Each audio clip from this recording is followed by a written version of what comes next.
এদিকে অন্তর্বর্তী সরকার দায়িত্ব নেওয়ার পর প্রথম দিনেই নতুন উপদেষ্টা পরিষদের সদস্য সুপ্রদীপ চাকমার অপসারণ চেয়ে বিক্ষোভ করেছে বিভিন্ন নৃগোষ্ঠীর মানুষ। তাদের দাবি, সুপ্রদীপ চাকমা যোগ্য ব্যক্তি নয়, দায়িত্বে আনতে হবে অন্য কাউকে।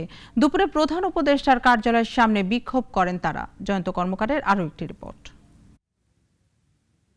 দুপুরের রাষ্ট্রীয় অতিথি ভবন যমুনায় চলছিল অন্তর্বর্তীকালীন সরকারের প্রথম অনানুষ্ঠানিক বৈঠক। যমুনার গেটেই তখন অবস্থান নেয় একদল শিক্ষার্থী, সবাই বিভিন্ন নৃগোষ্ঠীর সদস্য, হাতে নানা রকম প্লাকার্ড। বিক্ষোভকারীদের ভাষ্য, নতুন এই উপদেষ্টা পরিষদে ক্ষুদ্র নৃগোষ্ঠী সম্প্রদায়ের যোগ্য কাউকে প্রতিনিধি বানানো হয়নি। আদিবাসীদের প্রতিনিধিত্ব করবার ক্ষেত্রে উপদেষ্টায় যার নাম এসেছে, উনি আসলে আদিবাসীদের প্রতিনিধিত্ব ওভাবে করেন না। ওনাকে কিভাবে আনা হলো এবং অন্যান্য আদিবাসী প্রতিনিধি যারা আছেন তাদের সঙ্গে কেন আলোচনা করা হলো না, এই বিষয়টা নিয়ে আমাদের এখানে অবস্থান। দ্রুত যোগ্য কাউকে উপদেষ্টা হিসেবে নিয়োজিত করার দাবিও জানান তারা। এজন্য চান প্রধান উপদেষ্টার হস্তক্ষেপ। আমাদের মূল দাবি হচ্ছে আমাদের সাথে সংলাপে বসতে হবে। আমাদের প্রতিনিধি আমরা চুজ করব।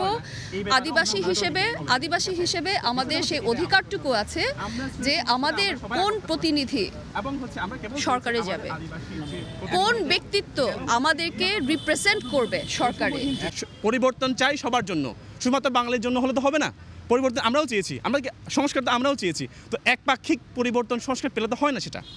সুতরাং আমাদের যে প্রতিনিধি যিনি হয়েছেন ওনার সংস্কার চাই, পরিবর্তন চাই। আমাদের আদিবাসী প্রতিনিধি যিনি হয়েছেন তার গিয়ে সংস্কার চাই, পরিবর্তন চাই। পরে নতুন উপদেষ্টা নাহিদ ইসলাম কথা বলেন বিক্ষোভকারীদের সঙ্গে, দেন দাবি পূরণের আশ্বাস। জয়ন্ত কর্মকার, নাগরিক, ঢাকা।